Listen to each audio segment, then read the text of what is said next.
인사하겠습니다. 네, 수고 많으셨습니다. 사랑합니다. 축복합니다. 라고요. 함께 인사합니다. 네. 네. 오늘 우리들에게 있어서 사람은 감각이라는 것을 가지고 있는데 그것을 오감이라고 합니다. 오감. 오감은 흔히 잘 알듯이 보는 것을 통해서 시각적인 이 시각을 가지고 있어요.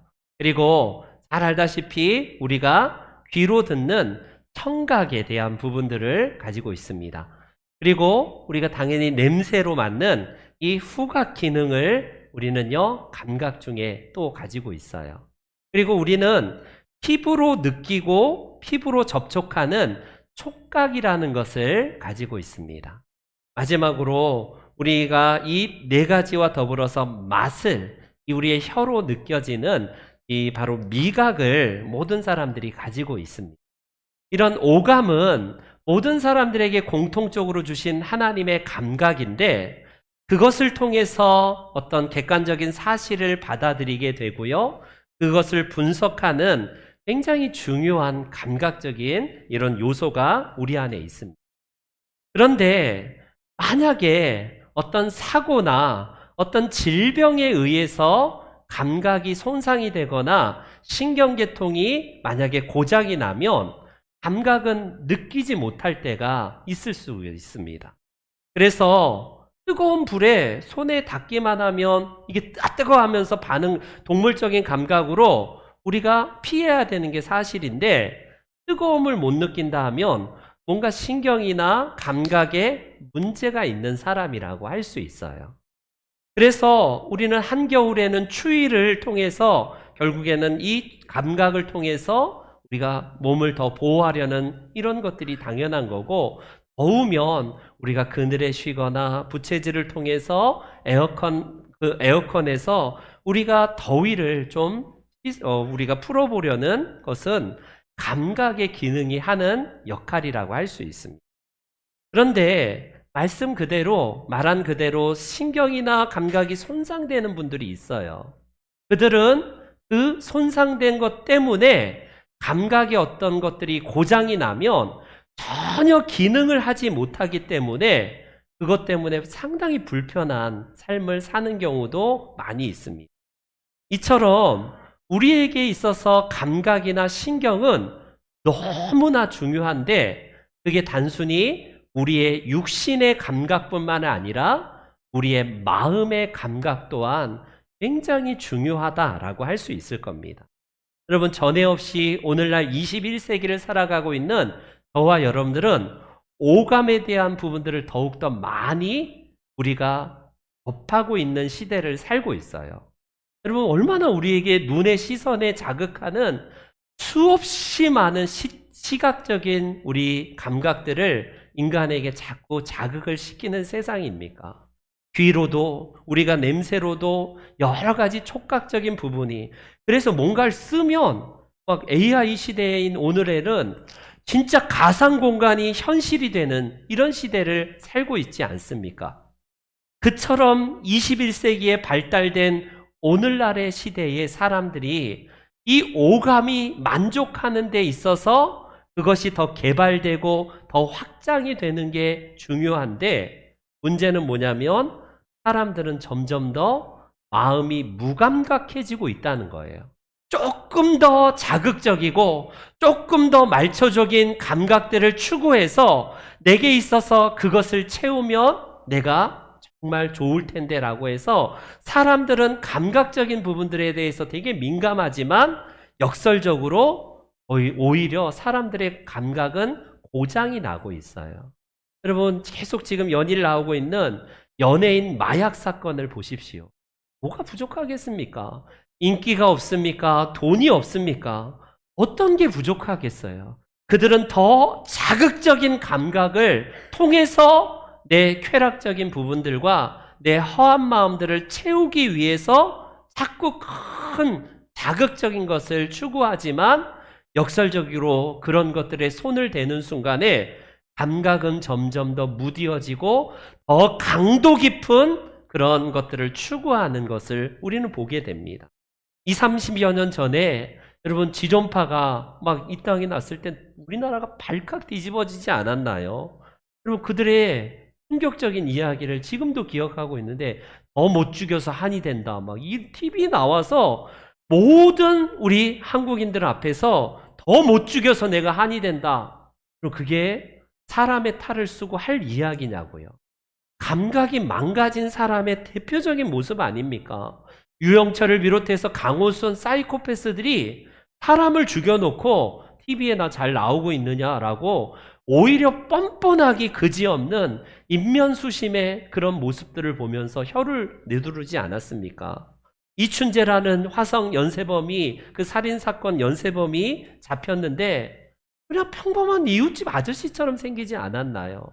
그런 그가 수없이 많은 어린이부터 노인에 이르기까지 그 여성들을 성폭해 난 다음에 자기의 그 쾌락을 추구하고 나서 아무런 죄의식도 없이 여자들을 죽이는 그런 엄청난 연쇄살인을 저지른 모습들을 보면서 그게 불과 20년, 30년 전의 일인데 이제는 오늘날에 이런 일들이 너무 비일비재합니다.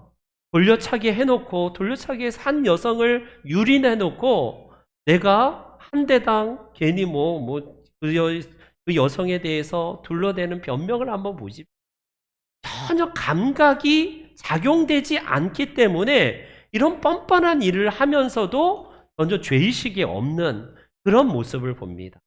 여러분 또한 우리 주변에 계속된 이런 일들을 일련의 일들을 보면서 여러분들은 어떻게 생각하고 있나요? 그게 그냥 사이코패스들의 이야기뿐만 아니라 우리 또한 점점 더 오감의 자극을 계속 추구하면서 동시에 점점 무디어지는 나 자신을 혹시 발견하고 있지는 않습니까? 웬만한 폭력적인 것에도 이제는 무디어져서 폭력적인 것, 음란한 것이 그냥 보통 정도의 음란이 아니라 더 강도 깊은 음란함을 추구하여서 시각적이고 말초적인 것들을 사람들에게 자꾸 하지만 사람들은 그것에 만족하지 않고 더 자극적인 것을 찾아서 이렇게 나서는 이런 시대를 오늘 우리는 살고 있습니다. 사이코패스보다 더 무서운 무감각 바이러스가 오늘날 우리 전 세계인들에게 퍼지고 있지 않나 생각이 될 정도예요. 그런데 사람의 본성은 예나 지금이나 그렇게 큰 차이가 없었던 듯 보입니다. 솔로몬 시대가 지금으로부터 약 3000년 전 시대의 사람인데 솔로몬 시대의 한 사람들을 보면서 솔로몬이 지은 잠언서에는 이런 말씀이 등장을 해요. 한번 솔로몬의 잠언을 한번 읽어보겠습니다. 다 같이 시작.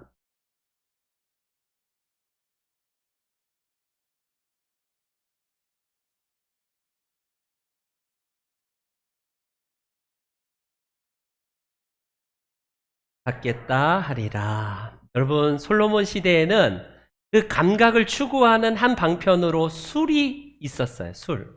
근데 오늘날에는 술만 있습니까? 마약이 청정지역이라고 하는 한국에도 이제는 청정지역이 아니에요. 중학교부터 이제는 10대 아이들도 마약을 쉽게 구하고요. 부녀자들도 마약에 대해서 그냥 너무나 쉽게 퍼지고 있는 오늘날의 시대입니다. 그런 걸 한번 접해보세요. 감각이 굉장히 짜릿짜릿하겠죠. 처음에는 그런 것들이 나를 흥분하게 하고 쾌락이 굉장히 강도 깊게 오지만 오늘 솔로몬의 고백처럼요. 때려도 안 아프고 아무런 감각 없이 그들은 아프지도 않는 이 통증을 못 느끼는 그런 현상들이 술과 마약을 비롯해서 모든 쾌락적인 요소의 특징이에요. 이 모습이 3000년 전의 사람이나 오늘 이 시대의 저와 여러분들이나 동일하게 우리는 오늘도 이 경험을 하고 있다라고 할 수 있습니다. 오늘 주변에 일어나는 일련의 사건 사고와 여러 가지 참 가슴 아픈 참극들을 보면서 여러분들은 어떤 마음이 드시나요? 여러분 그런 것들을 보면서도 우리는 웬만해서는 안 놀라는 시대를 살고 있어요. 너무나 끔찍한 일들이 많고 범죄를 다루는 프로그램들이 왜 이렇게 TV에서 많은지, 그만큼 사람들이 범죄에 대한 그 잔혹함성을 끔찍해 하면서도 관심이 있다는 거예요. 그러면서 여러 가지 종편을 비롯해서 정규 TV 프로그램에서 어떻게 살해했고 어떻게 사람을 잔인하게 죽였는가 보면서도 처음에는 끔찍하지만 점점 더 우리도 무감각한 채 그런 것들에 대해서 그냥 받아들이고 있고 아무런 감각이 없이 살아가고 있는 것은 아닌가 여러분 돌이켜 보셔야 됩니다. 그래서 오늘 우리는 함께 이 아침에 주님이 주신 이 말씀을 통하여서 우리의 잃어버린 감각을 혹시 잊고 있지는 않는지, 내가 고장나고 망가져 있고 손상되어 있는 영적 감각에도 불구하고 아무런 그런 느낌이 없이 신앙생활, 아니 종교 생활을 하고 있지는 않는지 돌이켜보기를 원합니다. 오늘 본문은 그런 면에서 예수님 시대의 한 부류들을 보면서 주님이 탄식하시는 말씀이 오늘 본문의 내용이에요. 여러분, 오늘 본문은 그 유대의 아이들이 어렸을 때에 놀이하는 것을 예수님이 목격하시고 그것을 비유로 들어서 말씀하시는 내용입니다. 예수님은 주변에서 일어나는 흔한 사물과 여러 가지 그냥 이야기들을 딱 비유로 삼아서 이해하기 쉽게 전달하는 방법으로 비유를 사용하시는데 오늘 본문의 비유는 아이들이 장터에서 놀이하는 것을 목격하신 예수님께서 그 모습을 그대로 비유로 말씀하신 내용입니다. 지난주에 한 30여 년 만에 제가 고향을 다녀왔어요. 고향. 우리 정종국 집사님께서 서울에 이사하셨는데 하월곡동으로 이사하셔서 거기 신방 다녀왔는데 제가 원래 하월곡동 출신이거든요. 달동네 출신입니다. 그래서 그곳에 30여 년 만에 갔는데 어렸을 때 그 놀던 추억이 있던 곳이거든요. 거기서 막 땅 따먹기, 자치기, 막 오징어부터 시작해서 다방구, 술래잡기 있는 이 땅에 있는 놀이란 놀이는 안 한 게 없이 저도 막 놀았어요. 엄청나게 놀던 그 고향에 갔더니 새록새록 옛날 기억이 막 너무 납니다. 거기는 뒷산이 있어서 막 돌 던지기도 막 하면서 싸우고 막 돌 던지다가 막 맞아서 피 터지고 막 이런 동네였거든요. 그런 곳이 완전히 그냥 아파트 숲을 이루어서 제 어렸을 때 기억이 다 깎인 그런 느낌이 들었는데 어찌되었건 우리는요 어렸을 때에 많이 놀이를 통하여서 서로 함께 아이들이 친해지고 그런 공동체 놀이가 대다수인 시대를 살고 있지 않았습니까? 여자아이들은 소꿉놀이를 통해서 조금 더 어린 아이들은 아이들끼리 너는 이제 아빠의 나는 엄마 할게 하면서 애들이 어렸을 때 엄마 아빠가 어떻게 사는가를 그냥 흉내 내면서 모방하면서 가정에서 어떻게 생활하는 놀이를 아이들이 하지 않나요? 만약에 아빠가 술 많이 먹고 오는 아빠의 밑에 자란 애들은 술중병이를 애가 합니다. 막 그러면서 야 여편네 나와 하면서 막 이렇게 그런 놀이도 하잖아요. 아이들끼리. 그리고 또 가정이 좀 화목한 가정은 여보 빨리 씻고 나오세요. 밥 해놨어요 하면서 애들이 그 유치원만한 그 조그만 애들이 그런 가정의 생활을 흉내내서 놀이하는 것을 보게 됩니다. 마찬가지예요. 유대에도 아이들이 놀이를 하는데 주변에서 일어나는 가정에서 일어나는 이런 일들을 흉내내면서 놀이하는 문화가 그 시대에 있었다라고 할 수 있습니다. 특별히 결혼식에서 어떻게 결혼하는가를 아이들은 보면서 그 모습을 이제 놀이로 창작해서 놀이하는 문화가 보편적인 거예요. 장례식도 마찬가지입니다. 장례식에서 이제 어떻게 죽은 이를 애도하고 막 울고 통곡하는 것, 그거를 흉내내는 게 보편적인 놀이의 한 문화였는데 그런 모습을 보면서 그 시대의 사람들이 이 아이들의 반응과 똑같다라는 말씀을 예수님이 하시는 거예요. 다시 오늘 본문을 다시 한번 읽어보겠습니다. 그런 의미를 배경을 가지고 다시 한번 읽어봅니다. 시작.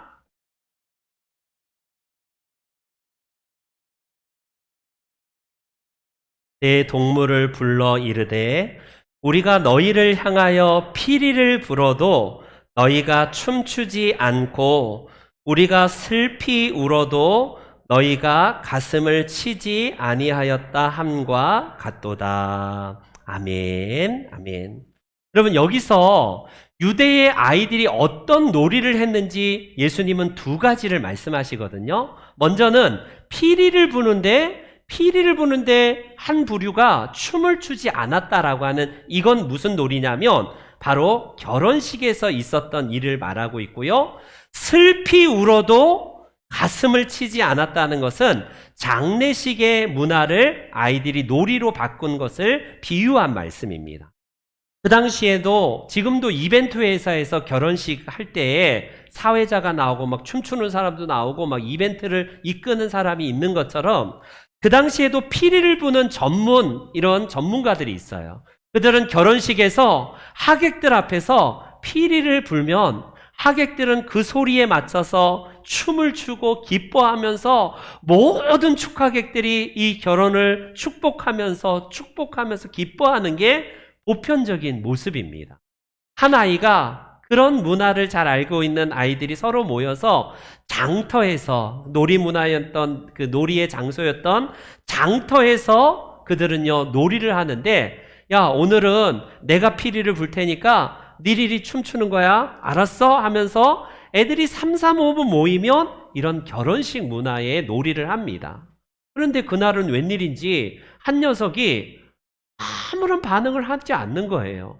피리를 부는데 다른 애들은 다 춤추고 막 기뻐하는데 몇몇 아이들은 싱둥한 채 동참하지 않는, 또 물어봤더니, 야, 오늘은 내가 피리를 불고 싶은데 네가 하니까 나 재미없어서 안 해. 예를 들어서 그런 일들이 종종 일어나지 않겠습니까? 이게 손바닥도 맞장구 쳐야지 이게 소리가 난다고, 이게 서로 함께 뭔가 배역에 따라서 이런 게 재미있는 요소가 되는데 한쪽에서 맞장구 치지 않는다면 이게 무슨 재미가 있겠어요? 그래서 한 아이가, 야, 그러면 오늘 우리 그냥 장례식 놀이하자라고 하면 배역에 따라서 먼저 상주가 아이고 슬프이 울면 통곡을 하면서 조문객이 같이 함께 우리 통곡하는 거 같이 하자라고 입을 맞추어서 배역에 따라서 놀이를 하는데, 또다시 그 장소에서 무반응으로 일관하는 아이들이 있다면 그런 재미없는 놀이가 있겠습니까? 너무나 시시하고 답답하고 재미없을 게 뻔하지 않나요? 그런 일들이 가끔씩 일어나는 모습을 예수님은 주변에 유대 아이들이 노는 모습을 보면서 이 말씀을 하고 있습니다. 그 당시에는 죽은 메뚜기나 이런 사체들을 가져와서 아이들이 죽은 사람을 앞에 놓은 것처럼 통곡했다라고 하는 것이 보편적인 일설인데, 여러분, 그런데도 전혀 심드렁하고 동참도 하지 아니하고 무방으로 일관한다면 이것처럼 재미없는 놀이가 있겠습니까?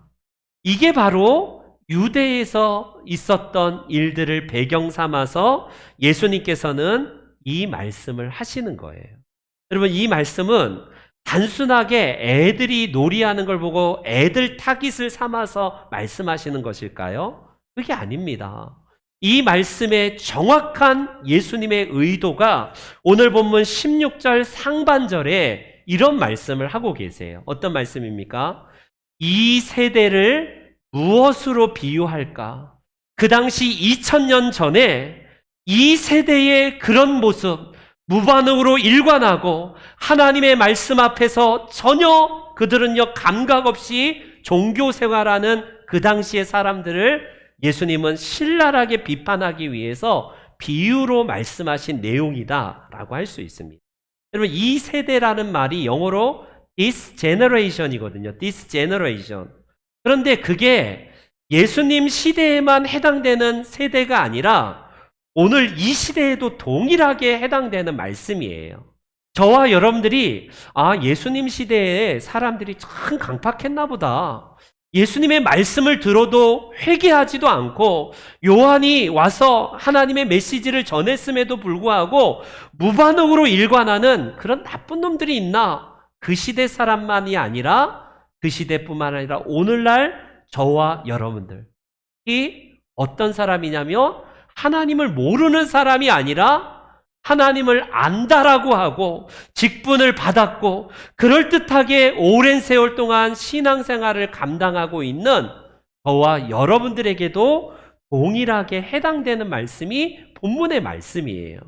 여러분, 이 말씀을 통해서 보면요, 이 말씀은 누가복음 7장에 정확하게 그 대상을 지적하고 있는데 누가복음 7장에도 비슷한 말씀이 나오는데 이런 말씀을 합니다. 다 같이 한번 읽어볼게요. 시작. 바리새인과 율법 교사들은 그의 세례를 받지 아니하므로 그들 자신을 위한 하나님의 뜻을 저버리니라. 또 이르시되 이 세대의 사람을 무엇으로 비유할까? 무엇과 같을까? 이렇게 예수님은 탄식하십니다. 여러분, 마태복음은 정확하게 그 사람들이 누구라고 말씀을 안 하셨지만 누가복음에 의하면 그 대상은 바로 누구보다도 하나님을 잘 안다라고 그렇게 자신 있어 했던 바리새인들 그룹입니다.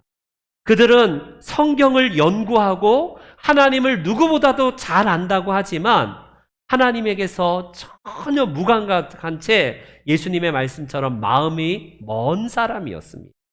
여러분, 이게 바로 그 시대뿐만 아니라 오늘 저와 여러분들에게도 아니 나 예배 드렸으면 됐지 뭘 더 바래, 내가 이 정도 신앙생활을 했으면 많이 한 거지 라고 하는 자신 있어 하는 그렇게 그냥 생각하고 있는 저와 여러분들에게도 동일하게 해당되는 말씀이에요.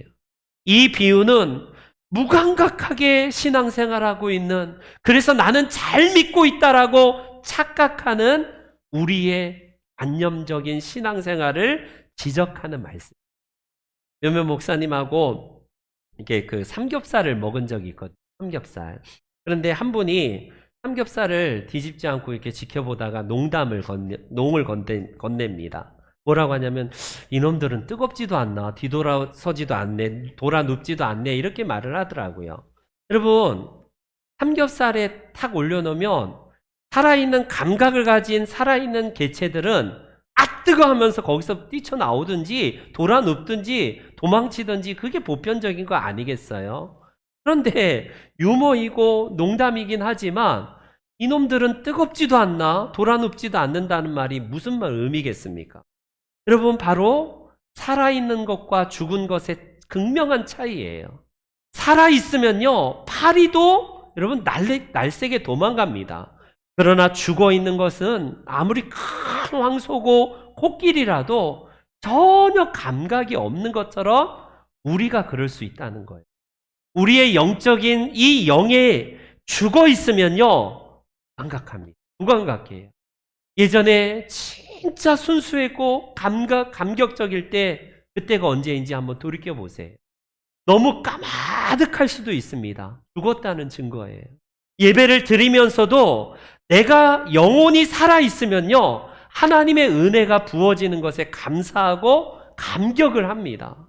그런데 우리의 영혼이 죽어있으면요 무감각해요. 무감각합니다. 죄에도 불구하고 전혀 양심의 가책도 전혀 없이 감각이 없는, 마치 마약을 하고 술을 진탕 마신 사람처럼 아무 감각이 없도다 라고 이야기하는 것처럼 하나님 앞에 우리의 펄떡이는 심장이 전혀 펄떡이지도 않고 무감각한 채 그냥 종교 생활을 하는 것일 수 있다는 겁니다. 그래서 우리가 너희를 향해서 피리를 불어도 춤도 치지 않고 우리가 슬피 울어도 가슴을 치지 않는 그 세대 사람들과 같이 오늘날에도 우리 하나님 앞에서 이런 모습으로 예배드릴 수 있다는 거예요. 그렇다면 예수님의 이 말씀이 우리들에게 도전이 된다면 우리는 이 죽은 영혼을 어떻게 해야 될까? 여러분, 한번 몇 가지를 한번 살펴보기를 원해요. 첫 번째로는 여러분, 내가 뭐에 관심을 갖고 있는지를 한번 점검을 해보십시오. 우리는 예수님을 믿으면 을의 오랜 세월 동안 지나보면 처음에는 하나님만이었어요. 하나님만. 오직 하나님만이었어요. 그것으로 족합니다. 세상과 나는 간 곳 없고 오직 구속한 주님만 보입니다. 주님 뜻대로 살기로 했네. 주님 뜻대로 살기로 했네. 뒤돌아서지 않겠네. 세상 등지고 십자가만 보내. 세상 등지고 십자가만 보내. 이런 찬송을 부르면서 세상과 타협하지 않습니다. 그러나 신앙생활 오래 하면 할수록 영적 감각이 무뎌지는 증상이 뭐냐면 시선이 분산이 되고 관심이 분산이 되기 시작합니다. 어떨 때 애기 엄마들 있잖아요. 우리 오니 사모님도 있고 우리 강영아 자매도 있고 그들 애기 엄마들은요, 애기를 옆방에다가 침대에다 조용히 눕혀놓고 와서 대화를 해도요, 갑자기 대화에다가 갑자기 방 안으로 뛰쳐 들어갑니다. 다른 사람들은 전혀 몰라요.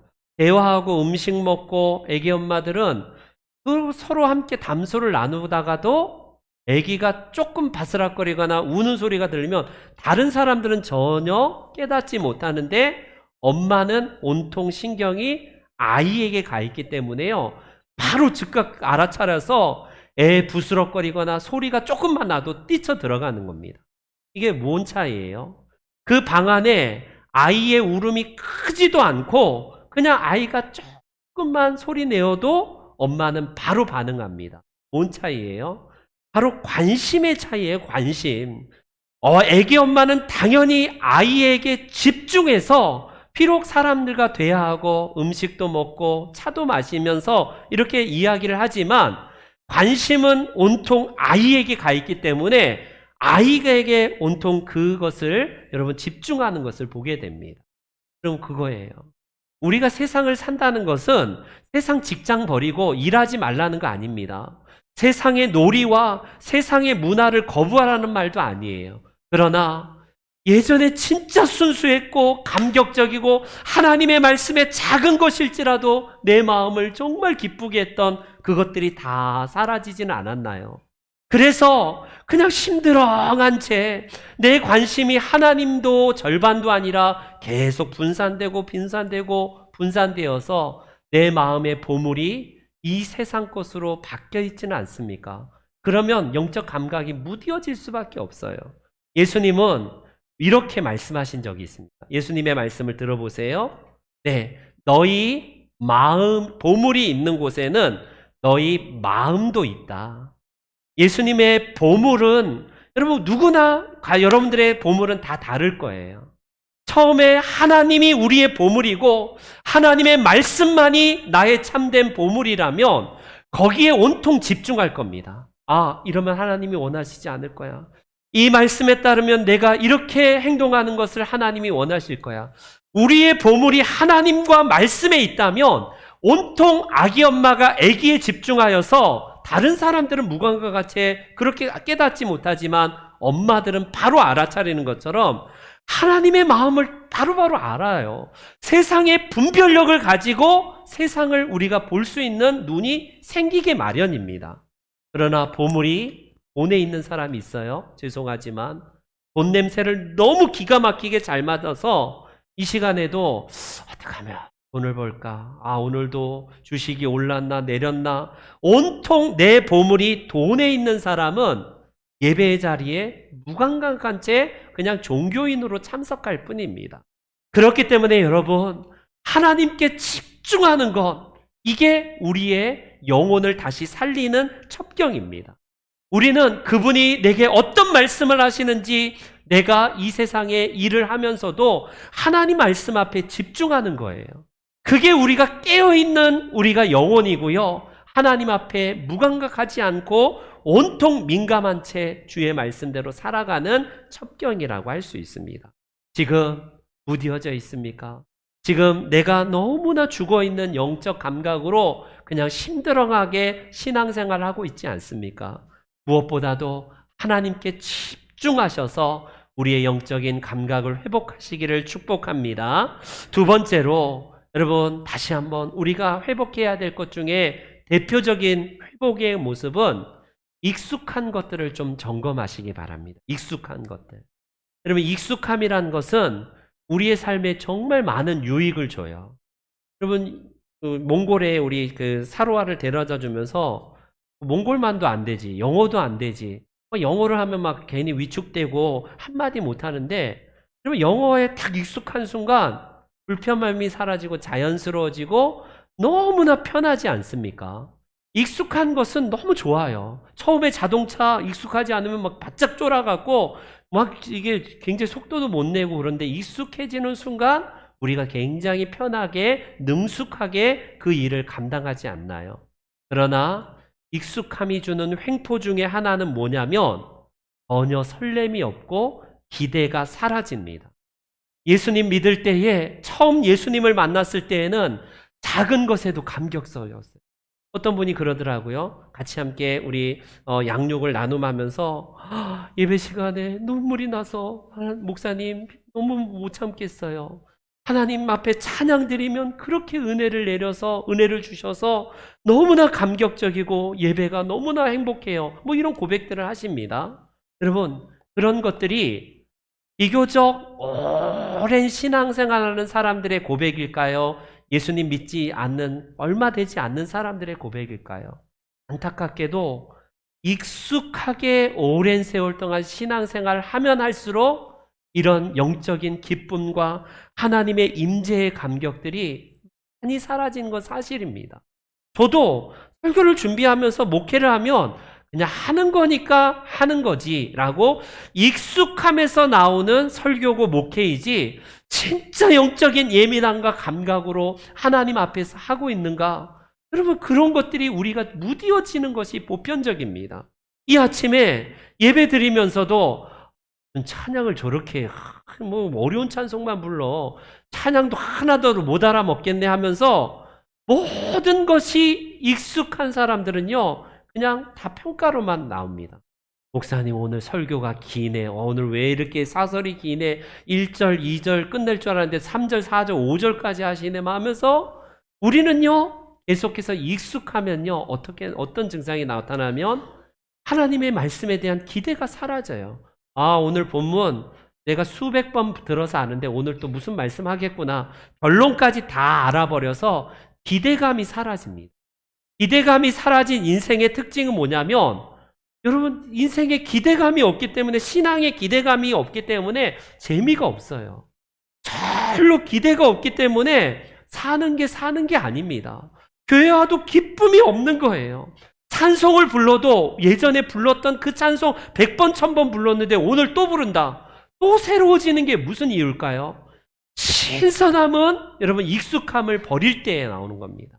내가 이전에 불렀던 찬송일지라도 아니면 새로운 찬송일지라도 하나님의 은혜를 기대하는 마음으로 붙들면서 예배하고 기도할 때에 그게 얼마나 은혜가 되는지요. 그런데 익숙함에서 나오는 우리들의 신앙생활, 우리들의 어떤 직분 생활을 보십시오. 처음에 직분을 맡았을 때는 두렵고 떨림으로 하나님 황송하게 저에게 어떻게 이런 은혜를 주십니까? 1년 10년 지나고 2, 30년 지나면 당연한 거예요. 직분이 어느덧 이거는 내게 있어서 완장차고 내게 있어서 명예직이 되어서 자꾸 그 직분을 통해서 나를 드러내려는 도구밖에 되지 않는 거예요. 이게 바로 피리를 불어도 정말 무감각하고 춤을 추지 않았던 그 당시의 바리새인들, 그 정말 통곡하는데도 가슴으로 치지 않는 그런 시대의 율법 교사들과 마찬가지입니다. 오늘 저와 여러분들은 하나님 앞에서 어떤 감각을 가지고 신앙생활하는지 한번 돌이켜보시길 바랍니다. 지금 내 마음과 내 영혼이 무디어져 있고 죽은 상태라면 느낌도 없을 거예요. 전혀 감각 없이 왜 저런 소리를 하나라고 그냥 아무런 느낌이 없을 겁니다. 그러나 오늘도 주님께서 내게 영적인 민감함을 주셔서 내게 있어서 영혼이 살아있다는 증거는 뭐냐면 그렇지 아멘 하면서 하나님의 말씀에 반응하면서 그것을 통해서 주께 나아가는 것이 필요합니다. 오늘 이제 말씀의 결론을 맺을게요. 이 시대가 낳은 우리 일본이 낳은 최고의 작가 중에 한 명인 엔도 슈샤크, 제가 올해 그 일본을 잠깐 갔다 온 적이 있거든요. 그 엔도 슈샤크의 100주년 탄생 기념이라고 해서 문학관에 잠깐 다녀온 적이 있습니다. 빨리 다녀왔는데 그분의 생애를 쭉 보면서 저분이 지은 사일런스, 침묵이라는 책이 우리 기독교인들에게 가장 유명하고 뭐 여러 가지 책들인데 그 중에 한 책이 바다와 독약이라는 책이 있어요. 바다와 독약. 저분의 책에 나오는 2차 세계대전을 당시를 중심으로 그려진 병원의 군의관이었던 한 젊은 청년의 이야기입니다. 로데라는 이 청년은 정부와 당연히 상관의 명령에 의해서 전쟁 포로를 해부해서 그런 인체 실험하는 역할을 담당하는 청년입니다. 그래서 그 전쟁 포로의 배를 갈라서 폐를 30% 자르면 얼마 정도를 생존하는지, 한 90%를 잘라내면 얼마나 사는지를 연구하는 생체 실험을 합니다. 그리고 사람을 피를 뽑으면 몇 퍼센트를 뽑으면 얼마 정도 사는지, 뭐 이런 끔찍한 그런 생체 실험을 감행하는 의사의 이야기가 이 책의 주인공으로 나와요. 처음에 여러분, 이것을 감당할 때에 술을 안 먹으면 도무지 이거는 떨려서 못하는 일 아니겠습니까? 맨정신으로 살아있는 사람의 배를 가르고 막 폐를 꺼내고 막 그것을 하는 이 일들이 그렇게 쉽겠습니까? 그런데 익숙해지니까 어떤 현상이 일어나면 한쪽은 괴로워요. 네가 살인범이야. 네가 살해했어라는 양심의 가책이 계속 짓누르는데, 또 한편으로는 그럴 수 없잖아. 그거는 국가의 명령이야.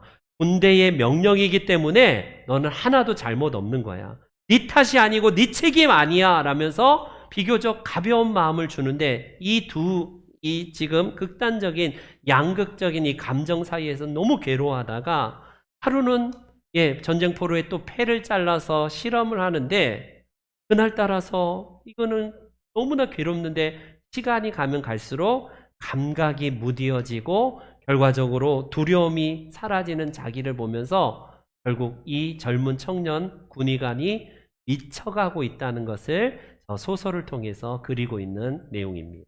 여러분, 엔도 슈샤크는 이 책을 통해서 현대인들의 무감각한 병을 꼬집는 대표적인 책이라고 할 수 있어요. 현대인의 심성이 무감각함을 넘어서 완전히 죽어 있다는 것을 그는 고발하고 있는 책이 바로 바다와 독약이라는 책입니다. 여러분, 바로 그거예요. 엔도 슈샤크는 이 시대의 사람들의 모습을 날카롭게 보면서 이 시대를 통찰하는 이야기를 하지만, 여러분, 영혼도 우리가 한번 돌아봐야 되지 않을까요? 오늘도 우리는 신경이 손상되고 뭔가 망가져 있으면 아무런 감각도 없이, 통증도 없이 살아가는 것처럼 영적인 감각을 상실하면서 살아가는데도 아무런 감각이 없는 목사, 장로, 우리 권사, 집사 많이 있을 거예요. 예전에 내가 제자 훈련도 했고 나는 모두 했고 아무리 많은 양육을 받고 뭘 했더랄지라도, 내가 옛날에는 사역을 많이 했고 나도 일도 많이 했다라고 할지라도 감각이 무뎌지고 죽어 있으면 여러분, 그거는 영혼이 죽은 상태입니다. 따라서 우리가 하나님 앞에서 오늘 이 아침 주님이 그 놀이에서 무반응으로 일관했던 아이들의 모습이 그 아이들이 아니라 저와 여러분들이 하나님 앞에서 무반응으로 일관하는 모습이라고 할 수 있습니다. 오늘은 특히 1517년 10월 31일 10월의 마지막 날, 지금으로부터 500여 년 전에 독일의 한 수도사 이 마르틴 루터를 통하여서 천주교의 그 비텐베르크 성당에다가 95개조의 잘못된 그것들을 고발하면서 하나부터 10까지 쭉 95개의 천주교에 대항하여서 그가 종교개혁을 일으킨 날입니다. 이 날을 여러분, 서구는 오랜 세월 동안 종교개혁을 통해서 지켜왔지만 지금은 헬로윈 데이로 다 바뀌어 있습니다. 종교개혁이 아니라 자기를 즐기고 쾌락을 즐기고 막 귀신의 분장을 하면서 어떻게든지 자기 자신의 감각을 즐기는 날로 바뀌는 오늘날의 유럽과 한국도 그런 문화가 이제 돌아왔지 않습니까? 이 날이 바로 오늘 종교개혁일이에요. 오늘이 바로 10월 30, 마지막 주일은 항상 종교개혁주의를 지키는 날은 바로 이 마르틴 루터의 종교개혁에서 시작된 겁니다. 바라기는 여러분, 세상을 바꾸려는 시도가 오늘날에 많을 겁니다.